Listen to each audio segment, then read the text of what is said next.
في فيديو النهاردة جهزت لكم كيك في منتهى اللذاذة. كيك بطبقات طعمها يجنن والطعم خطير جدا بدون كريمة خفق وبدون كريم شانتيه. هنحضر طبقة من اللذاذة بجد، طبقات من اللذاذة هتستمتعوا بيها في الكيك ده. كيك خفيف وطعمه يجنن وطريقة تحضيره سهلة وبسيطة بدون خلاط أو مضرب، هتحضروه بالمضرب اليدوي. بس قبل ما نبدأ، أهلا بيكم في ماما في الكيتشن. أنا إيمان نور. لو عجبكم الفيديو ما تنسوش لايك وشير واشتركوا في القناة وفعلوا الجرس علشان يوصل لكم كل جديد. المكونات بتاعتي سهلة وبسيطة جدا. أول خطوة هعملها إن أنا أحضر طبقة الكريمة. هضيف كوباية من اللبن واضيف عليها كوباية من الزبادي الكبيرة. الكوباية دي كوباية زبادي كبيرة من السوبر ماركت، كان حجمها 170 جرام. وهضيف ربع كوباية من السكر وربع كوباية من النشا، يعني تقريبا النشا 3 معالق كبار، وكمان زيهم كاكاو. وهقلب المكونات دي على البارد تماما لحد ما النشا والكاكاو يدوبوا كويس جدا ويختفوا. وبعد كده هرفعهم على النار واستمر في التقليب، ما ينفعش توقفوا اطلاقا علشان هيكلكع معاكم. اول ما يربطوا كده ويكون عندي صوص تقيل بالشكل ده هرفعهم من على النار، وهاخد مقدار فنجان صغير منهم، ودي خطوة هقول لكم هنعمل بيها ايه كمان شوية. باقي الكمية هغطيها بالاسترتش الغذائي أو أي كيس عندكم تلاجة، بس لازم يكون ملاصق للخليط علشان خاطر الوش بتاعه ما ينشفش وما يعملش تشققات معاكم. وهدخله التلاجة أو الفريزر يبرد تماما، والخطوة دي مهمة جدا. ودلوقتي هجهز الكيك. 2 بيضة بدرجة حرارة الغرفة، وهضيف عليهم الفانيليا، معلقة صغيرة من الفانيليا أو فانيليا باودر زي ما تحبوا. وهقلب لحد تقريبا 5 دقايق مش أكتر، مجرد إن أنا بضرب البيض شوية. ضربت البيض وبعد كده هضيف السكر. كل المكونات هكتبها لكم في صندوق الوصف بالكوباية وبالجرامات. بقلب السكر لحد ما يبدأ يدوب معايا، يعني حاولوا تدوبوا السكر. حابين تستخدموا المضرب الكهربائي، حابين تستخدموا الخلاط زي ما تحبوا. استمريت في التقليب لحد ما السكر بدأ يدوب، وهضيف كوباية إلا ربع من الزيت. وهارجع أقلب تاني وباحاول أدوب السكر أكتر، وكمان لازم الزيت يختلط كويس جدًا مع باقي المكونات. وهاضيف كوباية إلا ربع من اللبن، وأرجع أقلب تاني لحد ما اللبن يدخل كويس جدًا في الخليط ده. وفي اللحظة دي هاخد الفنجان اللي أنا أخدته من الصوص اللي أنا جهزته. الخطوة دي اختيارية، بتغير لي قوام الكيك وطعمه إطلاقًا، مش هيكون زي الكيك العادي التقليدي اللي إحنا متعودين عليه. الخطوة دي اختيارية، حابين تستخدموا الكاكاو بس ويكون كيك شوكليت زي ما تحبوا، بس حقيقي جربوها بالطريقة دي هتديكم طعم فانسي وحلو جدا، وكمان طعم الكيك وطراوته هتكون مختلفة. بعد ما ضربتها كويس جدا وداب كويس بدأت أضيف الدقيق تدريجيا. إضافة الدقيق تدريجيا بتسهل عليكم الخفق وما تخليش فيه تكتلات.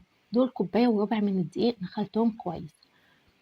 انتوا شايفين أنا بضيف الدقيق شوية بشوية، وضفت كمان معلقة كبيرة من البيكنج باودر. إضافة الدقيق شوية بشوية هتخلي القوام معاكم كريمي بسهولة جدا، والدقيق مش هيكتل معاكم، يعني الخفق هيكون سهل. دلوقتي القوام بتاعي حسيت ان هو تقيل شوية، احتجت تقريبا معلقتين من اللبن علشان خاطر الصوص اللي انا ضفته تقل القوام شوية. وضفت الكاكاو كمان لازم تدخله كويس. وهرجع ميكس المكونات لحد ما الكاكاو يندمج كويس. شايفين الخفق بيكون سهل جدا لان انتوا بتضيفوا المكونات تدريجيا. ده قوام الكيك بتاعي. جهزت القالب، طبعا استخدموا القالب اللي تحبوه. انا حبيت استخدم القالب اللي هو بالكليبس اللي بيتفتح ده. وغلفته بورق الزبدة وهحط فيه خليط الكيك وهدخله على فرن ساخن مسبقا. لازم الفرن يكون ساخن مسبقا قبلها بربع ساعة على درجة حرارة 180. ده الصوص اللي انا جهزته او الكريمة اللي انا جهزتها، هي مش صوص هي كريمة. هبدأ اضربها بعد ما بردت كويس جدا بالمضرب لحد ما يتكون عندي خليط كريمة زي الكريم شانتيه كده، كريمة الخفق لما بنضربها.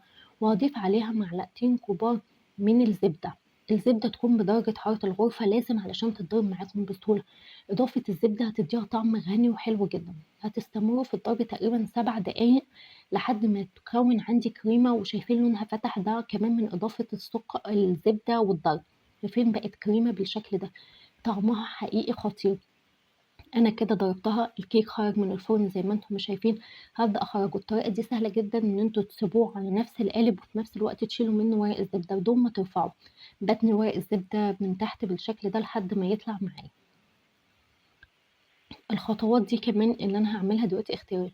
تقدروا تقلبوا الكيك أو على الوش بالشكل ده، تعملوا فتحات علشان هسقي الكيك ده علشان يكون متطعم أكتر عندي. هسقيه بشوية من اللبن. أنا الكيك ده كمان سِبته يبرد، شوية من اللبن وضِفت عليهم معلقة كبيرة من النسكافيه، طبعًا كمية النسكافيه على حسب الرغبة.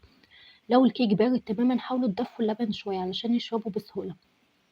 بعد ما الكيك شرب اللبن كويس هابدأ أضيف عليه الطبقة دي، بافردها زي ما انتم شايفين. حقيقة الكريمة دي جربوها، طعمها غني وحلوة جدا ومش مكلفة إطلاقا، بدون كريمة خفق أو كريم شانتيه. علبة الزبادي دي هتنقلها في حتة تانية خالص. فردتها بالشكل ده، هدخلها التلاجة لحد ما أجهز الجناش. تقدروا تستخدموا شوكولاتة دارك أو شوكولاتة بالحليب. أنا استخدمت شوكولاتة دارك.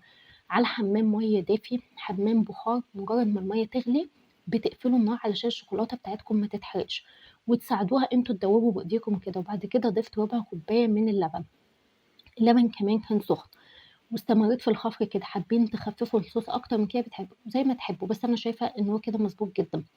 ضفت الصوص ده وزينت بيه كده الكيك. وبعد كده بعد ما ضفت الصوص ده عملت رشة كده من الشوكولات، مش اكتر من كده، شوكولاتة بشرتها وزينت بيها. لو مش حابين تزينوا وتستكفوا بطبقة الجناش ده زي ما تحبوا. قطعتها معاكم وتعالوا نشوف بجد طعمها خرافي.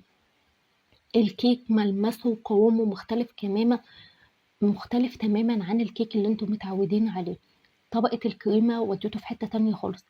الكيك خفيف، السكر فيه مش زيادة إطلاقا. الناس اللي بتحب الحلويات تكون درجة السكر فيها مش كتيرة، برشح لكم الوصفة دي جدا.